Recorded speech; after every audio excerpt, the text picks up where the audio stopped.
Hello, Aparna YouTube চ্যানেলে তোমাদের অনেক অনেক স্বাগত, ভালোবাসা। আমি অপর্ণা। তো একটা কথা বারবার মনে হচ্ছে আজকে ভয়েস দিতে গিয়ে, যদি হয় সুজন তো তেঁতুল ভাজা পাতাই নজন।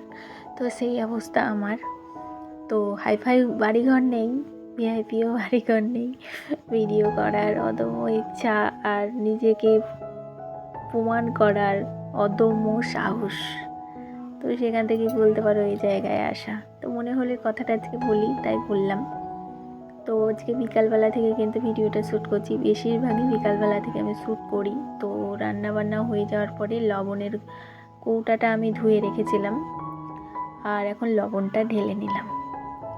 তো নেওয়ার পরে বিশেষ আইটেম রান্না করছি। তো বলতে পারো আমার চ্যানেলে প্রথম এবং আমার জীবনের অভিজ্ঞতাতেও প্রথম। তো আজকে ফার্স্ট টাইম আজকে মালপোয়া করছি, সেটাও আবার তালের। তো আমি এর আগে মালপোয়া করিনি কখনো, আজকেই প্রথম করছি। তালের বড়া করেছি বা অন্য ধরনের বড়া করেছি, কিন্তু মালপোয়াটা করা হয়নি।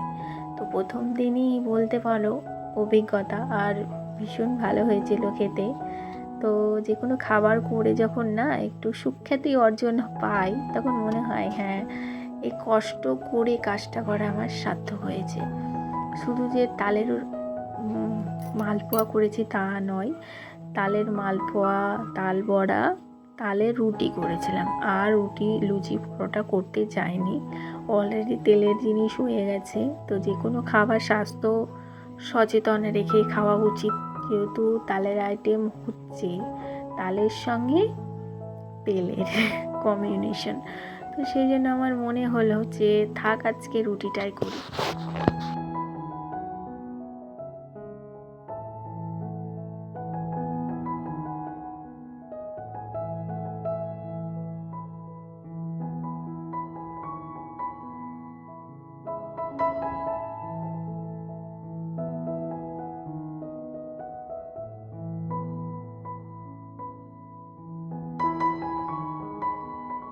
আর জানো তো, তালের মালপোয়া করতে লেগে না মৌরিটা আমি দিতে ভুলে গেছিলাম। তো মালপোয়া করার পরে যখন বড়াটা করেছিলাম তখন আমি দিয়েছিলাম মৌরিটা। আর এটা গুলেছিলাম দুধ, 1 বাটি ময়দা, হাফ বাটি সুজি আর হাফ বাটি চিনি।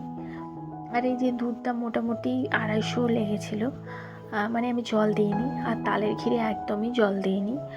তো এখন এই যে ভেজে নিচ্ছি মালপোয়াটা। প্রথমে মালপোয়া ভাজবো, তারপরে ঝিল্লি লেগে গেছিলো, তখন ওই মৌরি দিয়ে কিছুটা ময়দা গুলে নিয়ে আমি তাল বড়া করে নিয়েছিলাম। নাহলে অনেকটাই সময় লাগতো, কারণ মালপোয়া তো একটা একটা করে ভাজতে হয়, আর বড়া করলে অনেকগুলো একসাথে দেওয়া যায়। তো এটাই আর কি, নিজের সুবিধা অনুযায়ী করেছিলাম। তবে দুটো আইটেমই ভীষণ সুন্দর হয়েছিল। তো আর প্রথমে দেখো একটা অল্প করে দেখলাম, মানে ছোটো করে ঠিকঠাক হয়েছে নাকি, ব্যাটারটা ফুলছে নাকি দেখলাম, একদম পারফেক্ট। তো সেটা দেবকে আগে দিয়ে দিলাম, তারপরে যে করছি।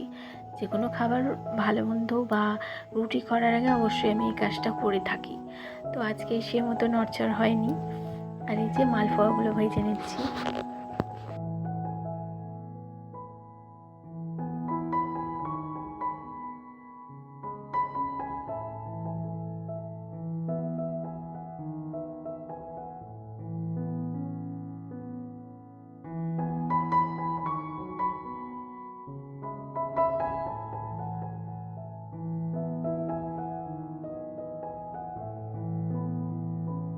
আর বন্ধুরা, প্রথমে যে কথাটা বলছিলাম যে হয়তো হাইফাই বাড়িঘর নেই, তবু অদম্য ইচ্ছা নিজের পায়ে দাঁড়ানোর, নিজেকে প্রমাণ করা যে আমায় যারা বলে আমার দ্বারা কিছু হবে না, আমার ধৈর্য কম। অ্যাকচুয়ালি আমার ধৈর্য কম, আমি মানছি, কিন্তু আমার মনে হয় মেয়েদের মতো ধৈর্য 1000 গুণ ছেলেদের হয় না। আবার হয় না বলে ভুল, অনেকের মেয়েদের চেয়েও বেশি ধৈর্য হয়।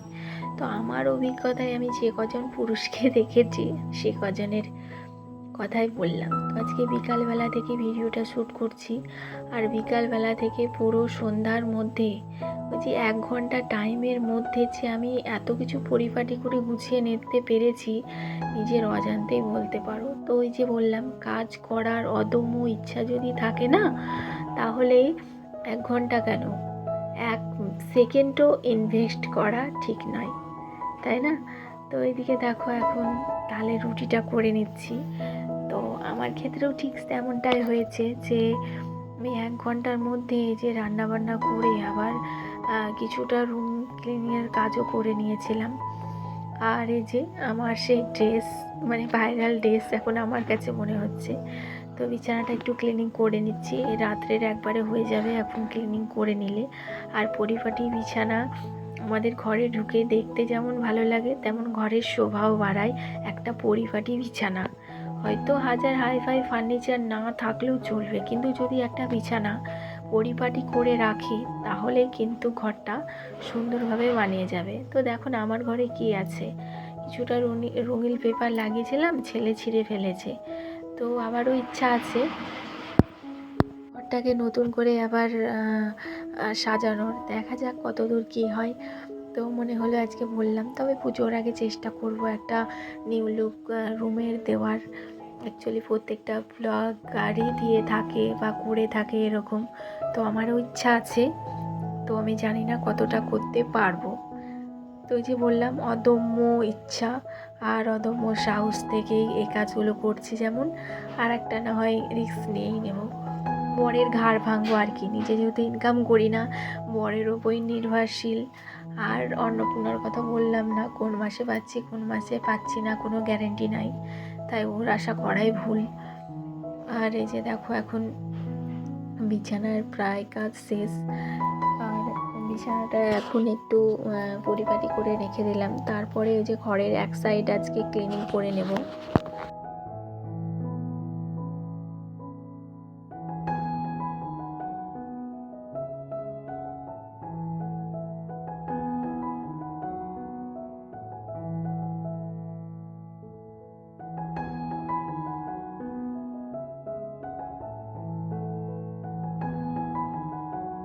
আর আমি জানো তো একসঙ্গে সমস্ত ফার্নিচারগুলো আর কি, তো ফার্নিচারগুলো একসাথে ক্লিনিং করতে বসি না, বসলে অনেকটা চাপের হয়ে যায়। যেহেতু আমার দুটো বাচ্চা আছে, তো সেদিকে সামলেই তো আমাকে ঘরের কাজগুলো সামলাতে হয় একা হাতে, করে দেওয়ার তো কেউ নেই।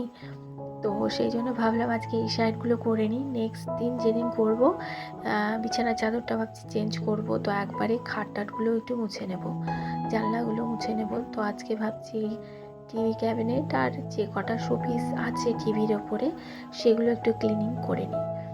তো সেই মতোই বলতে পারো এখন চলছে আমার কাজগুলো। তো এখন একটু মুছামুছি করে নিচ্ছি আর ধুলোগুলো জাস্ট ঝেড়ে নিচ্ছি। আর এখানে চিরুনিগুলো গুছিয়ে রেখেও আমার থাকে না, কতবার যে চিরুনিগুলো আমি একটা কৌটোর মধ্যে ঢুকিয়ে রাখার চেষ্টা করেছি, কিন্তু আমার মেয়ে গুছিয়ে রাখতে একদম পারে না। অ্যাকচুয়ালি কি আর বয়স হয়েছে, তো ওটাও আমার চেয়ে অনেক কিছু পারে, ওর মতন বয়সে হয়তো আমি কিছুই পারতাম না, অ্যাকচুয়ালি আমার মা করতে দেয়নি। তো যাই হোক, দেখো এখন এই ছবিগুলো মুছে নিচ্ছি, কিছুটা বিয়ের ছবি আছে, কিছুটা ছেলে মেয়ের, কিছুটা আমাদের স্বামী স্ত্রীর। তো এই যে দেখো রুম ক্লিনিং আজকের মতো মোটামুটি শেষ। তো ঘরের এই যে ফাইনাল লুক, ঝাঁ চকচকে করছে। তো ঝাঁ চকচকে দিয়ে আজকে ভিডিওটা এখানে এন্ড করছি। সকলে ভালো থেকো, সুস্থ থেকো, সকলকে নিয়ে থেকো, টাটা।